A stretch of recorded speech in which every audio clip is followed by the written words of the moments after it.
तो आज के हमारे टॉपिक्स हैं data model, types of data model, relational data model.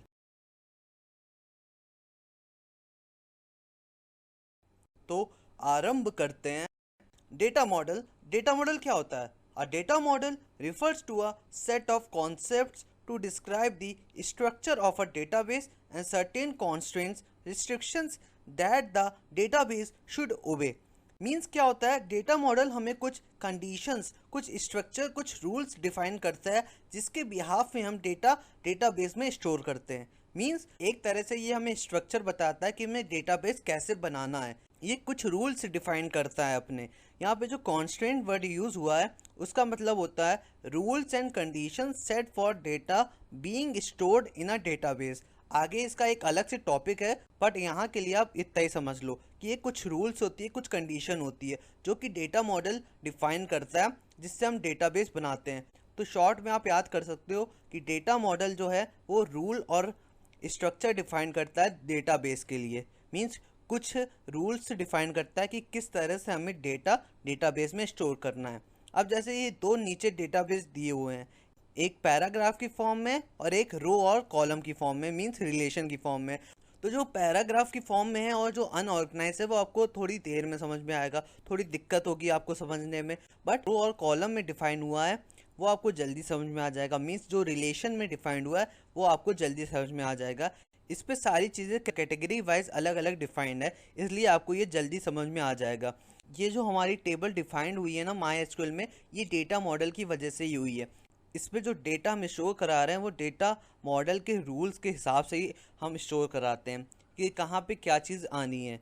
ठीक है, बट यहाँ पैराग्राफ में कितना अनऑर्गेनाइज है और इसको समझने में भी दिक्कत होगी। बट माई एसक्यूएल डेटाबेस को समझने में दिक्कत नहीं होगी। आप ईजिली उसको समझ सकते हो और कोई भी डेटा और कोई भी इंक्वायरी आप कर सकते हो तुरंत। सिर्फ आपको कमांड देना होता है। माई एसक्यूएल में डेटाबेस बनाना हम आगे सीखेंगे, तो ये टॉपिक यहीं तक था। अब आगे चलते हैं। तो अब आगे देखते हैं टाइप्स ऑफ डेटा मॉडल। देखो, क्लास 12th में हम जो डेटा मॉडल की बात कर रहे होते हैं वो record based logical data model की बात कर रहे होते हैं। तो इसके भी तीन टाइप्स होते हैं। पहला होता है रिलेशनल डेटा मॉडल, दूसरा होता है नेटवर्क डेटा मॉडल और तीसरा होता है हायरार्किकल डेटा मॉडल। तो जो रिलेशनल डेटा मॉडल है वो सबसे इम्पॉर्टेंट है। नेटवर्क और हायरार्किकल भी हम आपको पढ़ाएंगे। तो अब आगे चलते हैं, देखते हैं हायरार्किकल मॉडल क्या होता है। Hierarchical model. The hierarchical model represents data as hierarchical tree structure. Each branch of the hierarchy represent a number of related records. Means यहाँ जो डेटा स्टोर किया जाता है वो ट्री की फॉर्म में स्टोर किया जाता है। मीन्स सबसे पहले रूट होती है, फिर ब्रांच होती है, फिर ब्रांच की सब ब्रांच होती है, या बोलो तो लीव्स होती हैं। सो यहाँ पे आप एग्जांपल देख सकते हो कैसे किया जाता है। तो यहाँ पे ट्री स्ट्रक्चर में डेटा स्टोर होता है। मीन्स यहाँ पे ट्री स्ट्रक्चर लिख के आया वो हायरार्किकल डेटा मॉडल है। सिंपल सी बात है, आप लोग समझ गए होंगे। आगे बढ़ते हैं, नेटवर्क मॉडल की बात करते हैं। तो network model represent data as record type. Means यहाँ पे जो डेटा होता है वो रिकॉर्ड टाइप में स्टोर होता है। This model also represent a limited type of one two many relationship called a set type. Means एक दूसरे से डेटा कनेक्ट रहता है। जैसे हमने फर्स्ट वीडियो में डेटा इंफॉर्मेशन और डेटा प्रोसेसिंग पढ़ी थी ना, वो तीनों एक दूसरे से कनेक्ट थी। वैसे यहाँ पे जो डेटा होता है वो एक दूसरे से कनेक्ट होता है। सो यहाँ पे आप डायग्राम देख सकते हैं। नेटवर्क डेटा मॉडल में डेटा रिकॉर्ड टाइप में स्टोर होता है। अब इन दोनों के बीच का डिफरेंस मैं आपको एक ही स्क्रीन में दिखाता हूँ। Hierarchical model represent data as a tree structure, network model represent data as a record type. So यहाँ पे ट्री स्ट्रक्चर में होता है और यहाँ पे रिकॉर्ड टाइप में होता है, और यहाँ पे जो डेटा होता है वो एक दूसरे से कनेक्ट होता है। जैसे नेटवर्क होता है ना, एक दूसरे से सारे डिवाइसेस अटैच रहती हैं, वैसे यहाँ पे डेटा भी एक दूसरे से कनेक्ट रहता है। नेटवर्क मॉडल से नाम से ही आप समझ जाओ कि यहाँ पे एक दूसरे से सारी चीज़ें कनेक्ट हो रही हैं। हायरार्किकल मॉडल मतलब ट्री स्ट्रक्चर। जहाँ पे ट्री की बात हो वो हायरार्किकल है, जहाँ पे नेटवर्क या रिकॉर्ड की बात हो वहाँ पे नेटवर्क मॉडल हो। ओके, सो अब सबसे इंपॉर्टेंट टॉपिक पे चलते हैं। In relational data model, data is organized into tables, that is rows and columns. These tables are called relations. सो यहाँ पे जो डेटा स्टोर किया जाता है वो टेबल्स की फॉर्म में, मीन्स रोज और कॉलम्स की फॉर्म में किया जाता है, और इन्हीं टेबल्स को हम यहाँ पे रिलेशंस कहते हैं। So relationship among multiple tables, relations is establish through common fields between tables और कॉलम्स। फील्ड्स हम लोग कॉलम्स को कहते हैं। तो यहाँ पे जो रिलेशनशिप होती है कई टेबल्स के बीच में, वो उनके कॉलम्स की वजह से होती है। ठीक है। रिलेशनल मॉडल, तो एक बार फिर से रिपीट कर देता हूँ, रिलेशनल मॉडल वो मॉडल होते हैं जहाँ पे डेटा टेबल की फॉर्म में स्टोर किया जाता है। अब इन तीनों का डिफरेंस हम एक स्क्रीन में देखते हैं। रिलेशनल मॉडल, डेटा कहाँ पे स्टोर होता है? टेबल की फॉर्म में, और टेबल्स को हम लोग यहाँ पे क्या कहते हैं? रिलेशंस कहते हैं। नेटवर्क मॉडल में डेटा जो होता है वो रिकॉर्ड टाइप के फॉर्म में स्टोर होता है। नेटवर्क मॉडल में डेटा रिकॉर्ड टाइप में स्टोर होता है और यहाँ पे डेटा एक दूसरे से कनेक्ट होता है। हायरार्किकल मॉडल में जो होता है वो ट्री स्ट्रक्चर में स्टोर होता है। मीन सबसे पहले रूट, फिर ब्रांच, फिर सब ब्रांच, या बोलो तो रूट, ब्रांच, फिर लीव्स। ओके। अब एक इम्पॉर्टेंट पॉइंट आता है रिलेशनल मॉडल का, अ टेबल और से relation in relational database can't store empty values. Means खाली वैल्यूज वो स्टोर नहीं कर सकती हैं। अब कुछ टर्म्स की बात करेंगे हम लोग जो हम रिलेशनल मॉडल में यूज़ करते हैं। तो सबसे पहले हम रिलेशन की बात करेंगे। अ table storing logically related data. Means हम लोग यहाँ पे टेबल को रिलेशंस कहते हैं, और यहाँ पे जो डेटा स्टोर होता है टेबल पे वो लॉजिकली एक दूसरे से रिलेट कर रहा होता है। अब यहाँ पे डेटा कौन सा स्टोर होता है? A data store must be atomic in a cell. Atomic का मतलब मैं आपको अभी डिफाइन करूँगा, आगे देखते हैं। अभी पहले all rows are distinct, ordering of rows and columns are immaterial. Means कि रोज सारी अलग होनी चाहिए और जो ऑर्डर है रोज और कॉलम का वो इमटेरियल है। तो अब बात करते हैं एटॉमिक डेटा क्या होता है। Atomic data is information that can't be broken down into smaller parts. The term is often applied to the source data that has not been calculated but instead represent a concrete business reality. तो atomic data हम दो तरह से define कर सकते हैं। पहला ये, वो डेटा जिसको और डिवाइड ना किया जा सके, मीन्स जिसके सब पार्ट्स ना किए जा सके। और दूसरा ये, वो डेटा जो किसी और डेटा पे डिपेंड ना हो, मीन्स वो इंडिविजुअली एक इंफॉर्मेशन बना दे, मीन्स किसी और डेटा पे डिपेंड ना करे। जैसे कि एग्जांपल के लिए हम देखते हैं, मान लो शर्मा जी और वर्मा जी, इन दोनों ने एक कंपनी, एक जॉब ज्वाइन की। अब इनको सैलरी मिल रही है। तो सैलरीज दो टाइप्स की होती है। एक बेस सैलरी होती है जो कि फिक्स होती है, मतलब आपकी पोजीशन के अकॉर्डिंग आपको फिक्स सैलरी वो मिलती है। दूसरी होती है टीएडीए। टीएडीए हम लोग की डेली बेसिस वाली सैलरी होती है, वो हम लोग की डिस्टेंस पे डिपेंड करती है। हम अगर ट्रेवल करते हैं तभी वो हमें मिलती है। बट बेस सैलरी इससे इंडिपेंडेंट होती है, उससे कोई मतलब नहीं होता है उसका, वो आपको मिलनी होती है, आपकी फिक्स होती है।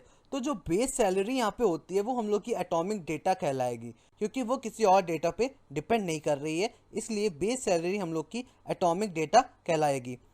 चलिए आपको और क्लियर करता हूँ, एक और एग्जांपल लेते हैं। जैसे कि हम लोग का जो घर होता है ना, उसका जो एड्रेस होता है वो नॉन एटॉमिक होता है। ध्यान से सुनिए, नॉन एटॉमिक होता है, क्योंकि वो काफ़ी चीज़ें, काफ़ी फील्ड्स इंक्लूड कर रहा होता है, like house number, area number, और कभी कभी लैंडमार्क भी अटैच किए जाते हैं एड्रेस के साथ। बट जो पिन कोड होता है वो हमेशा एटॉमिक रहता है, क्योंकि पिन कोड पूरे एरिया का सेम होता है, इसलिए पिन कोड जो होता है वो एटॉमिक डेटा कहलाएगा, और हम लोग का जो एड्रेस है वो नॉन एटॉमिक कहलाएगा, क्योंकि एड्रेस जो है वो बाकी चीज़ों पे भी डिपेंड कर रहा है। आपका हाउस नंबर क्या है, आपका एरिया नंबर क्या है, बट पिन कोड जो है वो किसी चीज़ पे डिपेंड नहीं कर रहा है। तो पिन कोड यहाँ पे हम लोग का एटॉमिक डेटा हो गया। तो पिन कोड भी हम लोग का एटॉमिक डेटा है और बेस सैलरी भी हम लोग की एटॉमिक डेटा है, अगर आपको एग्जांपल याद करना हो। तो ये हो गया हमारा एटॉमिक डेटा क्या होता है। तो अब आगे चलते हैं और देखते हैं डोमेन क्या होता है। A pool of values where from a field can draw values. Means मानो एक डब्बा है जिसको हम डोमेन कहते हैं, उसके अंदर खूब सारी वैल्यूज़ होती हैं, जहाँ से फील्ड भी अपनी वैल्यूज़ निकालती है। तो अब फील्ड क्या होती है? An item of information consist of numbers, characters, bytes और alphabets treated together.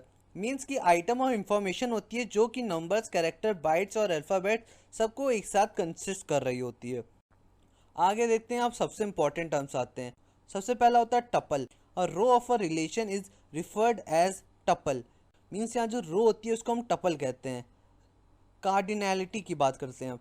Number of tuples in a relationship, means कितने नंबर ऑफ रोज हैं आपके रिलेशन में, उसको हम कार्डिनैलिटी बोलते हैं। देखो, टपल को हम लोग रो कहते हैं और नंबर ऑफ टपल्स को हम लोग कार्डिनैलिटी कहते हैं। मीन्स कार्डिनैलिटी को हम ऐसे भी कह सकते हैं कि नंबर ऑफ रोज। अब देखते हैं एट्रीब्यूट क्या होता है। A column of a relation is referred as attribute. जो कॉलम होती है ना रिलेशन की, उन्हीं को हम एट्रीब्यूट भी कहते हैं। रो को हम लोग टपल कहते हैं और कॉलम को हम लोग एट्रीब्यूट कहते हैं। अब बात आती है डिग्री की। Number of attribute in a relation, उसको हम लोग कहते हैं डिग्री। जैसे नंबर ऑफ टपल्स को हम लोग कार्डिनैलिटी बोलते हैं, वैसे नंबर ऑफ एट्रीब्यूट को हम लोग डिग्री कहते हैं। अब इन दोनों में से आप कोई एक कंफर्म कर लो, जैसे कि TC मीन्स टपल कार्डिनैलिटी। आप ये चीज़ याद रखो तो एट्रीब्यूट और डिग्री आपको अपने आप याद रह जाएंगे कि ये कॉलम से रिलेट कर रहे हैं। TC रो से रिलेट कर रहा होता है और एट्रीब्यूट और डिग्री जो हम लोग का वो कॉलम से रिलेट कर रहे होते हैं। तो इन दोनों में से आप कोई एक ही याद कर रहे हो, दूसरा अपने आप याद हो जाएगा आपको। रिकॉर्ड, टपल, रो ये एक चीज़ होती है। फील्ड, एट्रीब्यूट और कॉलम ये एक चीज़ होती है। अब आगे चलते हैं, ये चीज़ें बहुत कंफ्यूजिंग होती हैं तो इसको रिवाइज करते रहा करिए। अब बात आती है व्यू क्या होती है। It is a virtual table that does not really exist in its own right but it's instead drive from the one and more underlying base table. Means ये वर्चुअल टेबल होती है। वर्चुअल होती है means यहाँ पे imagine करना पड़ता है इस टेबल को। और ये ड्राइव कहाँ से होती है, one or more underlying base table means base table से ड्राइव होके बनती है। अब बात आएगी कीज़ की, जो कि हम इस वीडियो में तो नहीं कर रहे क्योंकि वीडियो बहुत लंबा हो जाएगा, तो हम अगले वीडियो में करेंगे जहाँ पे हम primary, candidate, foreign, composite, alternate और यूनिक कीज़ की बात करेंगे। मीन्स सारी कीज़ एक वीडियो में कंप्लीट हो जाएंगी। तो अब हम करने वाले हैं PYQs, प्रीवियस ईयर क्वेश्चंस, और इसके बाद आपको आउटसाइड के क्वेश्चन भी मिलेंगे, कुछ सैम्पल पेपर के मिलेंगे, कुछ वाइवा क्वेश्चंस मिलेंगे। सो लास्ट तक वीडियो में बने रहिएगा, आपको सारी चीज़ें यहाँ पे मिल जाएंगी। बाकी सारी चीज़ें डिस्क्रिप्शन बॉक्स में लिंक गिवन है, वहाँ से आप डाउनलोड कर सकते हैं। सो स्टार्ट करते हैं PYQs।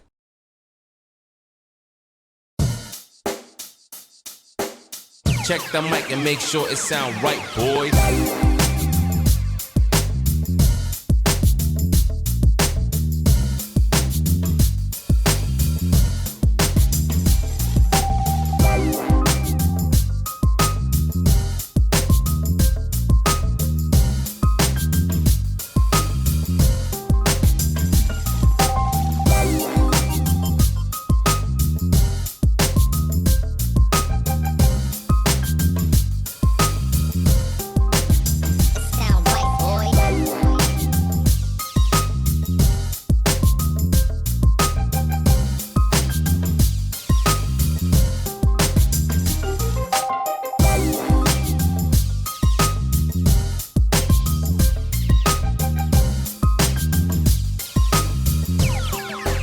It sound right, boys.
It sound right, boys.